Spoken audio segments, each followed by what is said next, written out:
Hey everybody, it's Rich and Roger with Anglers here. So we wanted to talk to you guys today about mackerel fishing. Yes. Doing some trolling. It's starting to get good right now. It is, For yeah. sure. We've finally For seen some sure. good fish, good numbers. Still a little south, but they're here. Yeah. That's the important Yeah. thing. So if you haven't already, it's time to get geared up. And if you have some questions about getting geared up, that's what we're going to talk Yes, about this today. is a good video to watch. Yeah. So a lot of people like trolling. We go faster for these things. For sure. 7 to 9 knots is what I like to do. Yep. You look kind of, it even seems kind of weird to be going that fast and trolling. Like you're almost up on plane, but if it feels weird, then you know you're doing it right. There you go. That's a good rule of Yeah. thumb. I like that. Yeah. Yeah. Most of us are used to trolling a lot slower for stripers, and these right. are a different species. So we also like using inline planers with these, which is Yes. kind of different. We Yes. usually don't use those with stripers. Not You as can. much, yeah. We like using inlines with those, but planers work really well, especially at higher speeds because they get the baits down Yes. with less weight, Yes. which is nice. So we're going to talk about that.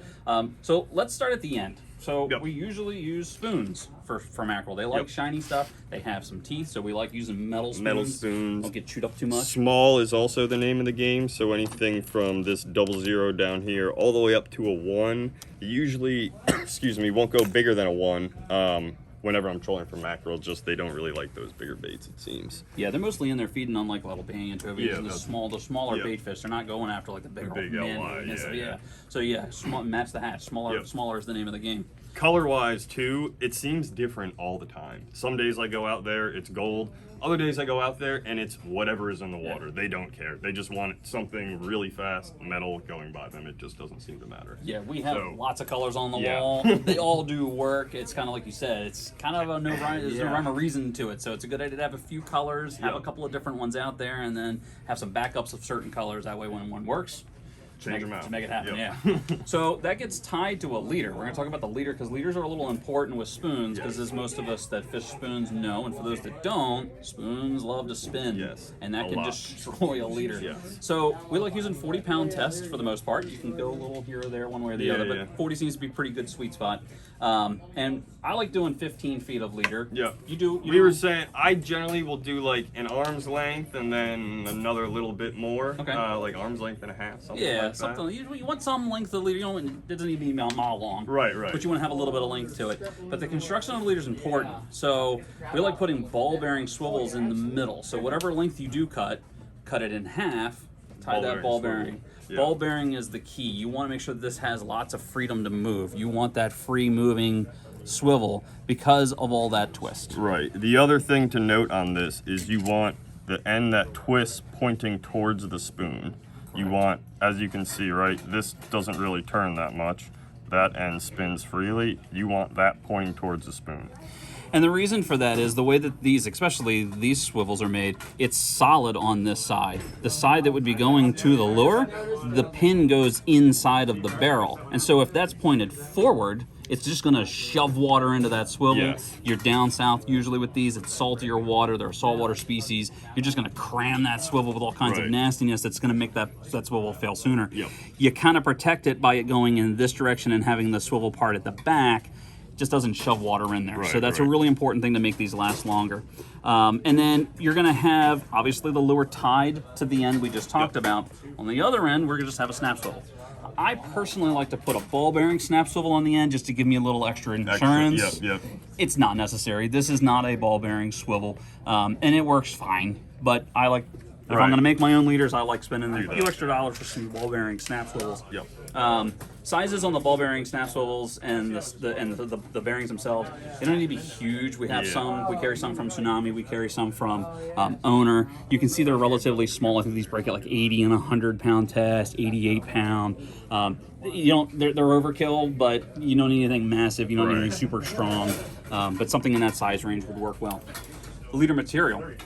Mono versus fluoro. fluoro. So some people like using fluorocarbon for the whole leader. They like that stealth. They like the abrasion resistance. Right. Some people split it. They'll do fluorocarbon on the hurt end, the Right. end with the lure, and then the Then- rest of it's mono so that they can make their spools last longer. Right. And then some people just do mono all Straight the mono. way. It's all personal. personal preference is a I big thing. do I like fluoro. Yeah, I do like the fluoro, especially on the end. If I were to split it, Yep. that would make sense to me. But whatever works for you. And we carry these little wristlet spools that work great for making up these leaders. Trickfish fluorocarbon here, Seagar fluorocarbon, and then of course we carry some Trickfish mono leaders. Yep. So I definitely want to get a couple of those, make up a bunch of leaders. So let's get to the rod part of all of this. So we've got the planer. Yes. The snap swivel on your leader is going to be attached to the planer at this grommet. Right up front there. And then the rod will be attached to this ring that's hanging down here. The way this works is the ring will be in the front. You deploy the spoon. You deploy the planer. You get it back to the distance that you want. When you're putting these, how far you usually let I'll these usually back? go like 100 feet or so. Yeah, it sounds about right, around 100 feet or so. Get it back behind the boat. And then the key to making these work is, once you get that back, you lift the rod straight up in the air, Yep. and you do an immediate drop.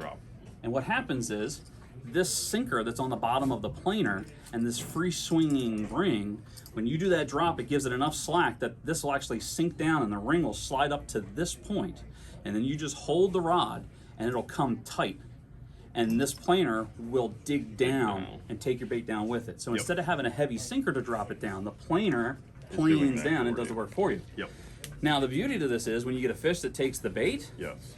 it pulls it in line, and now you're basically just fighting the fish. This really doesn't weigh a lot. Yeah, at all. That is probably my favorite part about it. Is trolling the big inlines. You catch a fish, you got all that inline to bring in too. Yeah. This, it's almost opposite. You watch the rods; they have a lot of tension, and then when the rod goes slack, it usually means you got a bite, and then it'll start moving a little bit. But these aren't humongous fish, right? No. They're 30-inch mackerel is going to be a good mackerel up here. Yeah, and to equate to the sinker, you'd have to trolling at 10 knots, even though it's a small lure, you'd have to put a considerable sinker. We're talking like 10, 12 ounces of lead to keep it down. You fight that fish, you've got almost a pound of lead for a fish that weighs a couple pounds. So yeah, this makes it a lot easier on everybody. And a lot more fun too. I think, definitely. Way more fun. Yep. And if it trips and you go to grab that rod, and there's nothing there, maybe something kind of swiped at it, maybe it hit some debris or whatever. Right, just pop the There's planer. nothing on. You just lift the planer back up, drop it right back down, and it resets. Yep. So you don't have to reel it back in, which is nice. Not a bad idea to check it just in case you got swiped and it bit the lure off. Right. Or you have some extra lures. Something and you got seaweed all over your planer or something like Yeah. that. But always good to just check it real quick. So that's kind of how this whole rig works in a nutshell. The leaders are kind of long, so we do like to kind of store them on the rods when we're traveling back and forth. We'll just kind of hook the line onto the hook on the eye of the guide there, and then we'll wrap it around. Planer's on there, so if you're steaming from one spot to another, this is kind of how we have them set up. Yep. Not a bad tip to help save your rod from this thing beating it up. Get a rubber band and just rubber band that to the rod as you're traveling, so this isn't pounding on the rod and messing it up. Yep. But a lot of us rig them up like this, and yeah, that's pretty much that's the go of it. So yeah, come in. Any questions? Talk to Rich, myself, or any of the other wonderful employees here. Yeah, our fishing staff is here to help you guys out. We've got a lot of stuff in stock, so that's exciting. We've got the planers, we've got the spoons, we have all the materials if you want to build your own rigs. We have pre-made leaders that we make in-house that are all ready to go if you don't want to worry about tying up everything. We hope to see you guys when you stop in. Yeah. The other thing I just want to mention really quickly is this exact same setup can also be used trolling drum, trolling cobia. Absolutely. All you're going to do is I usually will go up to like 60, 80 pound on the leader material, and then I just upsize the spoon. So this right here is my go-to, that exact color, that exact size. I run all the secrets. I like it. I run a few of these every single time I troll for drum and cobia. These, and then a lot of times for the cobia and drum, people do hoses as well. Yes. But literally the exact same rig, just kind of upsize everything a little bit. Yeah, and that's a good point. We didn't pull any surgical tubing, but surgical tubing, you run the same thing. Yes. Exactly the same. You're just tying a tube on the end instead of the spoon. Yep. So yeah, just a little hint there as well. Yeah, absolutely. Well, if you have any further questions, feel free to call us or stop by, and we look forward to seeing you guys when you stop in. Good luck out there. Have fun. Thanks.